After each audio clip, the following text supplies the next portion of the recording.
ये तय मानिए चुनाव बहुत अच्छा होने वाला है।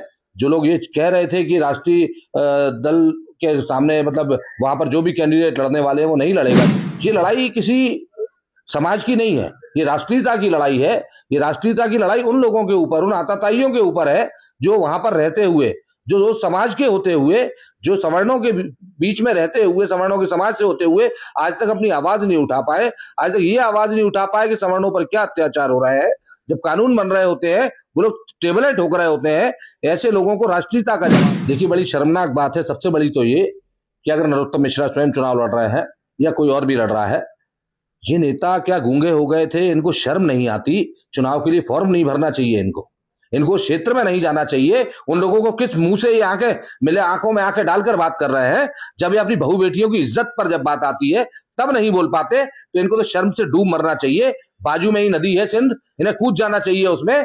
इनका चुनाव लड़ने का कोई औचित्य नहीं। नमस्कार दोस्तों, अनुपमा राय दंडोती वेलफेयर फाउंडेशन में आपका स्वागत है। दोस्तों, दतिया उपचुनाव का जैसे ही बिगुल बजा है, सामान्य वर्ग, ओबीसी वर्ग और अल्पसंख्यक समाज के जो हितैषी हैं, जो शुभचिंतक हैं, उन्होंने भी ऐलान कर दिया है कि कुछ भी हो जाए, जो समाज में फूट डालो राज करो नीति अपना रहे हैं, चाहे वो बीजेपी हो, चाहे कांग्रेस हो, चाहे बीएसपी हो, चाहे आप पार्टी हो, चाहे भीम आर्मी हो, सबको ईंट का जवाब पत्थर से दिया जाएगा। उसी के श्रृंखला में हमारे साथ में अमित द्विवेदी, जो लगातार समाज हित की बात करते हैं, तो उनसे पूछते हैं कि उनने दतिया उपचुनाव के लिए कैसे प्रत्याशी की मंत्रणा की और कैसे प्रत्याशी की खोज कर रहे हैं। क्या वो चुनाव लड़वाएंगे या प्रचार करेंगे, या जो पार्टियां चुनाव में कूद रही हैं उनका विरोध करेंगे, या कुछ लोग निर्दलीय भी आ रहे हैं, जैसे कि अनुपमा राय दंडोती वेलफेयर फाउंडेशन ने ताला चाबी चुनाव चिन्ह पर ऐलान किया था कि दतिया में जब भी चुनाव होगा, चाहे दतिया हो, चाहे वार्ड क्रमांक 5 हो, चाहे भोपाल हो, चाहे सिवनी हो, चाहे देवास हो, जहां भी चुनाव होना है वहां पर स्वर्ण समाज, ओबीसी समाज, अल्पसंख्यक समाज की आवाज निर्दलीय प्रत्याशी के रूप में ताला चाबी चुनाव चिन्ह से उठाएंगे। तो उनका क्या कहना है, उनने क्या रणनीति बनाई, क्योंकि अब 13 दिन बाकी हैं नामांकन भरने और नामांकन की तारीख छटने के लिए। 13 दिन में क्या होगा? पहले तो नमस्कार। और देखिए, 13 दिन में ये होगा कि अभी जैसे हम रक्षक मोर्चा का राष्ट्रीय अध्यक्ष भी हूं मैं, ये जिम्मेदारी है मेरे ऊपर, और आप ये तय मानिए चुनाव बहुत अच्छा होने वाला है। जो लोग ये कह रहे थे कि राष्ट्रीय दल के सामने मतलब वहां पर जो भी कैंडिडेट लड़ने वाले हैं वो नहीं लड़ेगा कोई भी, तो आपको बता दूं ये लड़ाई किसी समाज की नहीं है, ये राष्ट्रीयता की लड़ाई है। ये राष्ट्रीयता की लड़ाई उन लोगों के ऊपर, उन आताताइयों के ऊपर है जो वहां पर रहते हुए, जो समाज के होते हुए, जो सवर्णों के बीच में रहते हुए, सवर्णों के समाज से होते हुए आज तक अपनी आवाज नहीं उठा पाए, आज तक ये आवाज नहीं उठा पाए कि सवर्णों पर क्या अत्याचार हो रहा है। जब कानून बन रहे होते हैं, वो लोग टेबलें ठोक रहे होते हैं, ऐसे लोगों को राष्ट्रीयता का जवाब है, जिसका एक जवाब रहा पिछड़ा वर्ग और सवर्ण को अगर दूर करने की ये बात करते हैं। भरत तिवारी हमारे भाई ने जवाब दे दिया, उस अमर शहीद ने जवाब दे दिया कि किस तरह से पिछड़े वर्ग की लड़ाई लड़ते हुए वो व्यक्ति मारा गया, उसकी हत्या की वहां की सरकार ने, वहां की पुलिस ने। तो पिछड़ा और सवर्ण कहीं अलग अलग नहीं है, दोनों मिलकर चुनाव लड़ेंगे और आप निश्चित मानिएगा जो सनातनी है इस चुनाव को जीतेंगे और भारी बहुमत से जीतेंगे। और मैं आपको ये भी क्लियर कर दूं, शायद हो सकता है किसी परिस्थितिवश, हो सकता है किसी लालच में आकर, किसी दबाव में आकर कुछ बड़े नेता, कुछ मध्य प्रदेश सरकार ये मिलकर लोगों पर दबाव बनाए, तो दबाव में हो सकता है वो साथ में घूमने भी चले जाएं, पर वोट नहीं देने वाले हैं।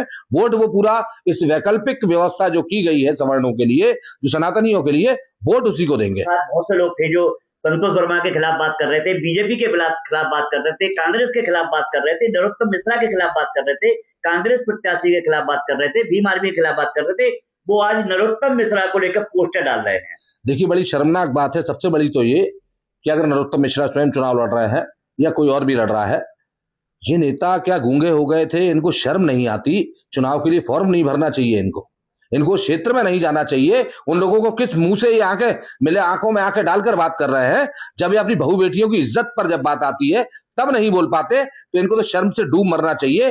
बाजू में ही नदी है सिंध, इन्हें कूद जाना चाहिए उसमें। इनका चुनाव लड़ने का कोई औचित्य नहीं है। इनको चुनाव लड़ने से पहले सोचे तो।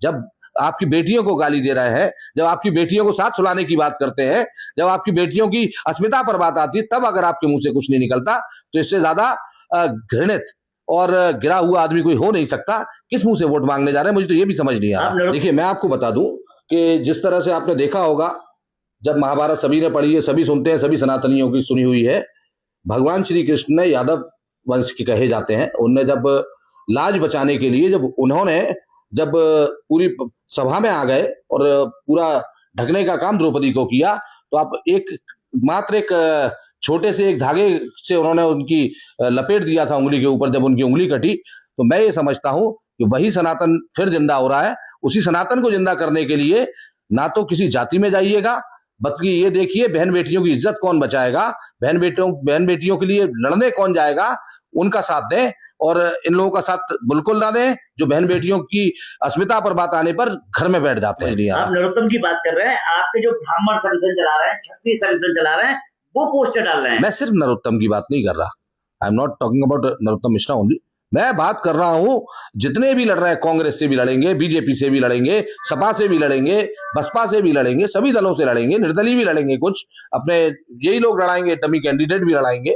और जो लड़ रहे होंगे कैंडिडेट, उनको बिठाने उठाने के भी काम करेंगे, क्योंकि रणनीतियां सारी अपनाएंगे। आप लोगों ने कहा था कि हम प्रत्याशी लड़ाएंगे, आप लोग चैलेंज दे रहे हैं कि आप लोग प्रत्याशी लड़ाने की तो बात छोड़िए, आज 13 दिन लोग एक प्रत्याशी का नाम नहीं डिक्लेयर। देखिए मैं आपको बता दूं क्लियर करके कि प्रत्याशी का नाम तो आज कांग्रेस ने भी नहीं दिया। ये एक प्रक्रिया है चुनाव की प्रक्रिया में, जब अब 6 तारीख से चालू होगा ये सारी की सारी प्रक्रिया, तब हम अपना नाम भी बताएंगे, हम उस प्रत्याशी को भी बताएंगे, हम ये भी बताएंगे वो जीतेगा कैसे। और जब इनकी आंखें खुली की खुली रह जाएंगी, जब ये प्रत्याशी देखेंगे और जब ये चुनाव हारेंगे, तो ये कभी लौटकर दतिया नहीं जाएंगे, ये भी तय है।